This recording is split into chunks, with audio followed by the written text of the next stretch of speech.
Hey, welcome! Today we are diving into one of the shortest, but also one of the most personal and, honestly, most explosive letters ever written. We're talking about a single page, but it is packed with more drama, more risk, and more world-changing ideas than books 1,000 times its size. So let me just start with this question. How do you ask for something that feels completely impossible? A favor that's so big it could cost someone their reputation, their money, even go against the entire structure of their society. Well, believe it or not, there's a 2,000-year-old letter written from a prison cell that gives us an absolute masterclass in how to do exactly that. Okay, first thing you have to get is that this is not some public sermon or a grand theological statement. No, this is a private, super personal letter. It was probably never meant for us to see. It was written from a place of real weakness and serious risk. And that makes every single word just carry so much weight. The stakes, they couldn't be any higher. And this is how it starts. Not with a big title, not with a position of authority. It just says, Paul, a prisoner. Right from the jump, he's telling you his situation. This isn't a demand coming from a place of power. It's a plea coming from someone in chains. And that simple fact changes the dynamic of everything that's about to follow. So, this whole letter really revolves around this tense three-way relationship. You've got the prisoner who's writing a letter, the wealthy owner who's about to receive it, and then the runaway slave who is the reason for it all. Three people whose lives are about to crash into each other in a way that's going to challenge everything they think they know. And when you look at the players, the power imbalance is just staggering. You've got Paul, the author, and all he really has to leverage is his friendship. Then there's Philemon, a respected slave owner.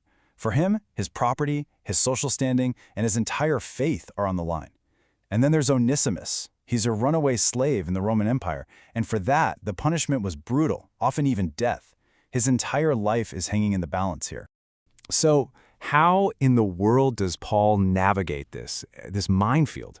Well, he doesn't tiptoe around it, he walks right into it. But he does it with this absolutely brilliant strategy. What we're about to see here is a total masterclass in the art of persuasion, and we can break it down step by step.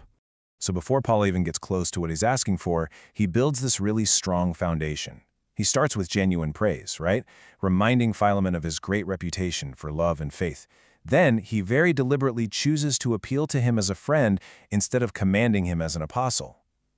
And then he puts his own skin in the game, offering a personal guarantee. He's basically warming Philemon up, making it almost impossible to say no. This line right here, it really gets to the heart of his strategy. He makes it clear that he could command Philemon. He has that authority, but instead he appeals for love's sake. By doing this, he gives Philemon the freedom to choose, but at the same time, he makes it morally and personally really, really hard to refuse. It's a genius move. And then Paul just removes every possible excuse Philemon could have. Did Onesimus steal something? Did him running away cost you money? Paul, a prisoner who likely has nothing, says, put it on my tab. And when he adds, I, Paul, am writing this with my own hand, he's basically signing a legally binding IOU. He's taking on all the personal financial risk himself. So after all this careful groundwork, the praise, the appeal to their friendship, the personal guarantee, we finally get to the core of the letter, the one thing he's asking for.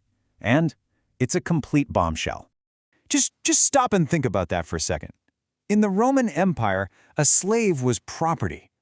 For Philemon to simply welcome Onesimus back without any punishment at all would have been a massive ask. But Paul doesn't stop there. This is only the first half of the revolution he's proposing.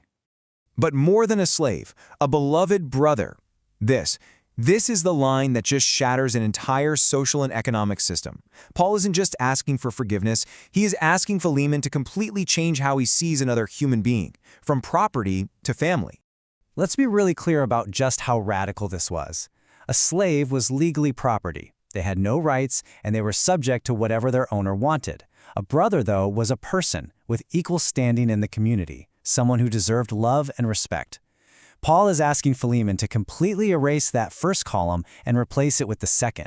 This isn't just asking for a favor, it's asking for a total shift in worldview. And then Paul delivers the final blow, his most devastatingly effective line. So if you consider me a partner, receive him as you would receive me.